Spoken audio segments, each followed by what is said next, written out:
Welcome to There Is a Method to the Madness. My name is Rob Maxwell.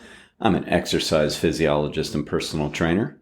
I'm the owner of Maxwell's fitness programs, and I've been in business since 1994. Purpose of this podcast is to get to the real deal and answer questions about what works and, most importantly, why it works, hence the name, The Method to the Madness. Today, I'm going to talk about functional training, like what that really means. It was a question from somebody, and they wanted me to go over it. I think it's a great question. I will get to that in a second. Let me first thank Jonathan and Lynn Gilden of the Gilden Group at Realty Pros. They are the best real estate company in Volusia County. And let me tell you, every time I open up social media, they're selling another house. I mean, 2 a day from their team, that's pretty darn good.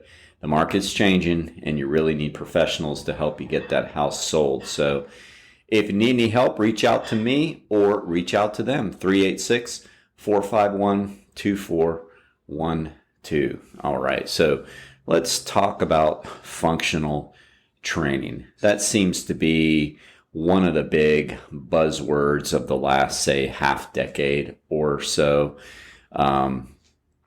It's maybe, we might go back since the origins of CrossFit to where people started talking more and more about functional training. So for those that don't really know what I'm talking about, let me give you a backstory.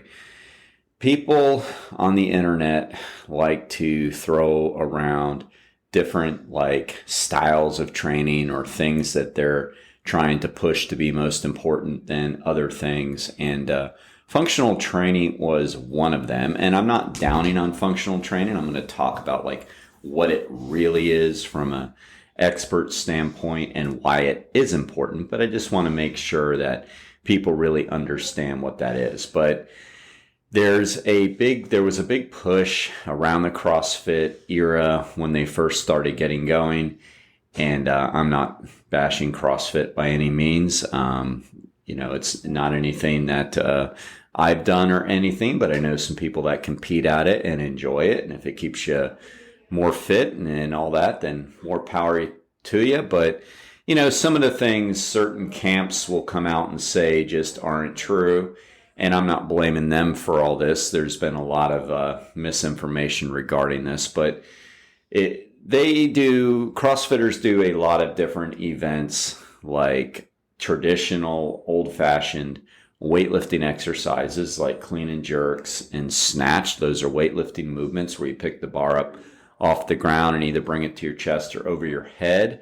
They do a lot of different styles of pull-ups and push-ups and burpees and basically a lot of calisthenic and barbell exercises. So one of the ways they were trying to get it going, say as a business, not a style, but as a business, was talking about how people should train more functionally, meaning exercises like that versus, say, doing machine exercises at the gym, which they called basically non-functional exercises. So that's one of the ways the old functional training thing got pushed. And then there was just other strength and conditioning coaches on the internet that talk about it. All right. So that's kind of the backstory.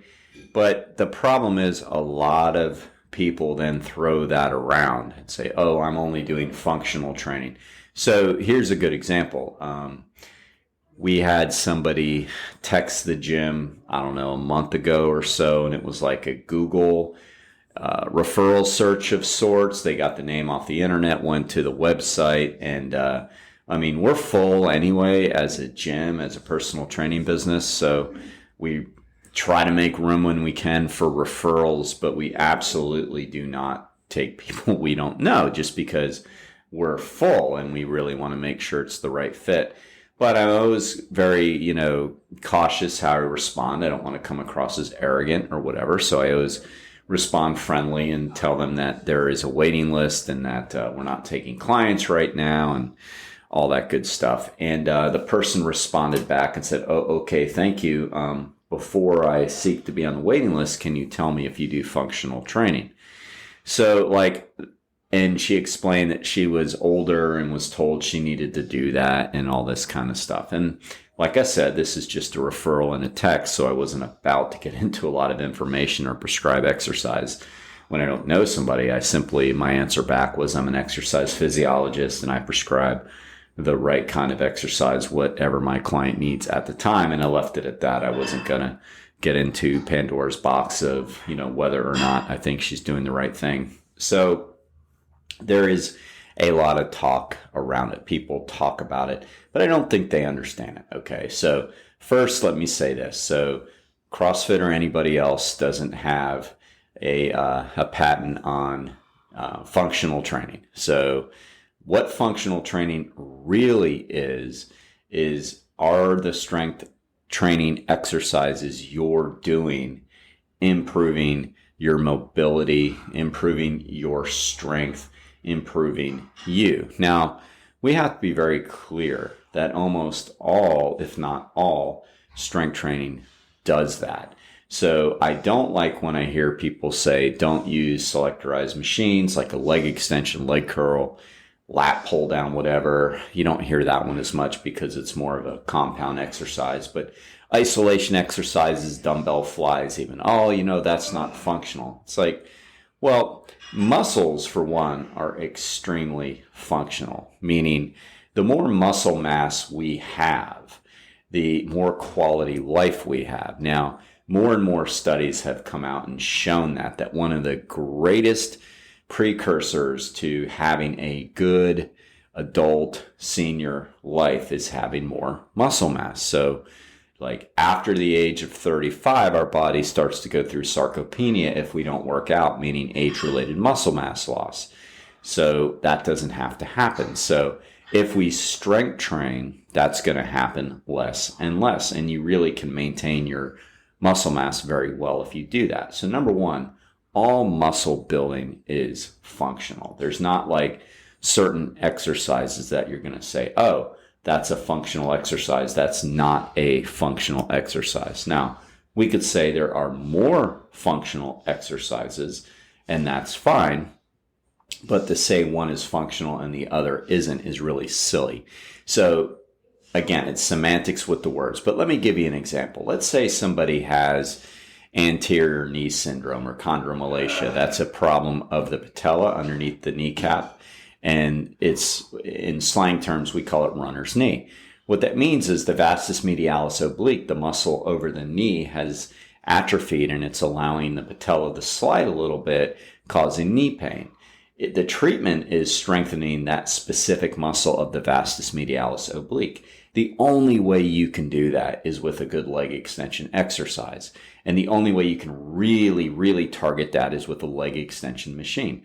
So you're going to tell that runner that a quad extension isn't a functional exercise. That's really silly. And I know the semantics. I know they don't necessarily mean it that way. But at the same time, every strength exercise can be functional. It depends on what you need. Now, what I'd rather see people talk about is the beauty of making sure they don't shy away from what we call compound exercises, because they are important and they are what we call functional. So a compound exercise uses more than one joint, so more than one muscle at a time. For example, the granddaddy of them all is a squat.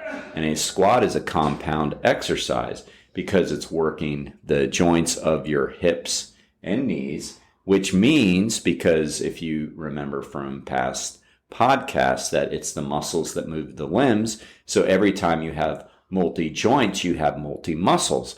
So that means that you're involving not only your glutes and quads, but your hamstrings. And you're also involving your calf muscles and core muscles for stability. So you're getting a whole lot of bang for your buck when you do a squat. We call that a compound exercise or multi-joint exercise.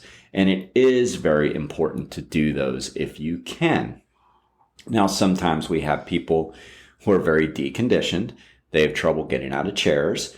And at that moment in time, they can only do what we call single joint or isolation exercises until their quads and hamstrings get stronger. So they will do like a leg extension and they'll do a leg curl because they can do seated exercises and build up those muscles.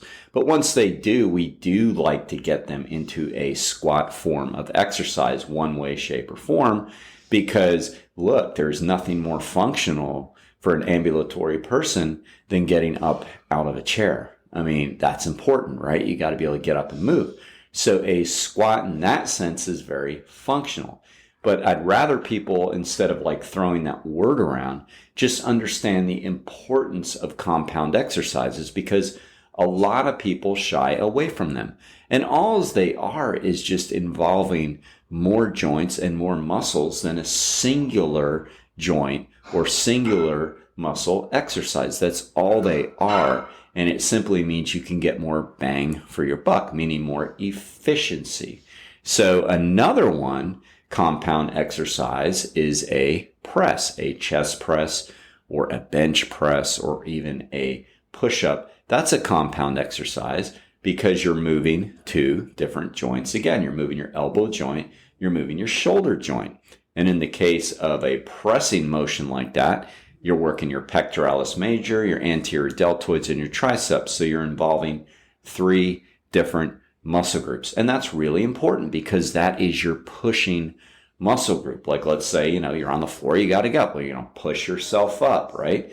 You're going to push your way through a crowd, hopefully not too aggressively, right? But we do need to be able to push. So really, if we think about the compound movements as multi-joint exercises, then, and this goes back to a podcast I talked about before, where the big three is always going to be a squat, push, pull. Like that's the big three. And then we want to add in a hinge, a lunge, and a rotation. All right. So that means that we're really involving the major movements of the body. And for all of those movements, there's major exercises. So for example, the squat would be the squat exercise. It could also be a leg press. The upper body push is going to be what I just described, the chest press, the bench press, the push-up. The upper body pull is going to be a row or a pull down or a pull up. And then a hinge is like a back extension or a deadlift. Like that is a functional movement. How many times do you go through the day without picking something up? I mean, and if we learn how to do that properly by pushing our butt back, by a slight knee bend, by making sure we keep our spine straight when we pick it up, yes, even if it's a piece of paper, because a lot of times people hurt their backs just doing silly movements with no weight, just kind of carelessly bending down, but we do it all day long. And if we strengthen that exercise, that area, that's an extremely functional movement. And then we have a lunge style, which just simply means like a single leg in a split position squat. Can everybody do that? No, not everybody can do that, but there's variations people can do. That could be a step up, right? So a step up or just steps, that's very, very functional. Steps are hard. Even for very fit people, you will see them start to get a little bit gassed going up a bunch of flights of stairs. Steps are hard. It's very functional, right? How many times do I go to an event? Now, the latest one I can think of is when I went to a Magic game a couple weeks ago, and there's this huge escalator that goes up to the second level, and then you go up from there. And so many people are on it, and then I look at the stairs, and it's empty. Literally. I do it, even though, like, we all have a lazy side. I'll go, I can get up there so much faster. But it's like, I rag on people all the time for not taking the stairs, so I've got to practice what I preach, so I'll go up them. But some people don't go up them because they can't, and that's sad. So we want people to be able to go upstairs. It's very important. And so any form of step up or single leg squat like that is an extremely functional exercise. And then we're constantly rotating our body all day long, turning from left to right at the spine. We have to make sure we're strengthening that as well. So like those are what we in the industry as strength conditioning coaches and certified personal trainers call functional movements. Like those are what we call functional movements. So a squat, press, a push, a lunge, a deadlift, or a hinge, and a rotation. Like that is functional because that's very important for activities of daily living or ADLs. And if we do those movements, we're training every muscle in the body as far as the big major muscle groups. So that's very, very important. Other people are going to call, certain silly movements. I'm going to call them silly because they call them functional. Okay. And again, I'm not going to bash on CrossFit or whatever because there's good things that they do. But some people will say, oh, I'm going to do a clean and jerk because it's very functional. Now, clean and jerk is a movement where you pick up a barbell from the ground and explode up because it has to be a lot of technique. And it's very hard, by the way. And I'm not saying there's not value to it. There's just value to it for, maybe people that do power sports. But for the average person, there's no function at all. But anyway, they explode up to their chest and then they do a jerking motion to press it over their head. That's clean and jerk. So, a lot of people in that camp will say, oh, it's functional. And I'm looking at it going, how on earth is this functional? I mean, it's not even functional for football players. And I see that a lot. Like I'll see strength and conditioning coaches work for these teams. I try to follow a lot of them because it's interesting. I like to see what people are doing. And they'll say, we're doing these functional movements in the gym today. We're only going to do weightlifting movements, clean and jerk and power cleans. I'm like, that is not functional. Like, I get it. You're trying to work on explosiveness, but don't call it functional. I mean, if you're a football player, the greatest function they're going to do is run. They're going to sprint. I mean, sure, they have to lift weights to get stronger so they can do those things, but this isn't functional. Like functional is supposed to have a sport specificity function to it, meaning that it should match what you're doing. So like a squat is extremely functional because you are getting up and out of chairs all day long. A hinge is extremely functional because you're bending over all day long. You're going to pick things up. You're bending down in your car. You're getting out of your car.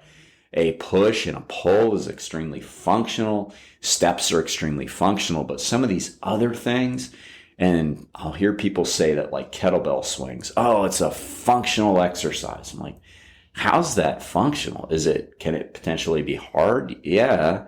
Definitely not one of my favorite ways to train the spinal extenders by any means. So, but you have to watch terminology with people. You have to be careful. And I don't think enough people take time to break things down, either break down the word itself or break down what the spirit behind the rule was, so to say. Like if somebody says functional is good and everybody jumps on it, and then you get back to the root of the matter of who started saying it. And usually they were well-meaning, and you can ask them and they'll say, well, all I mean is like exercises that match your daily functions. I'm like, well, exactly. But then people, and it's usually the people in the middle, it's usually the people without the highest levels of qualifications, and not the lowest either, because the lowest tend to be more like sponges and will ask good questions and they just want to know.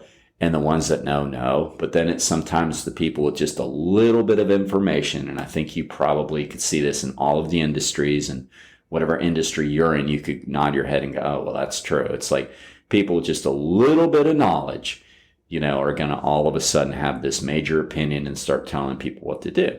We got to watch out for that. Like there's a reason why pros do this. And as I've said before, it's too easy to break into this industry. But there is a reason why pros do it. So that's a great question.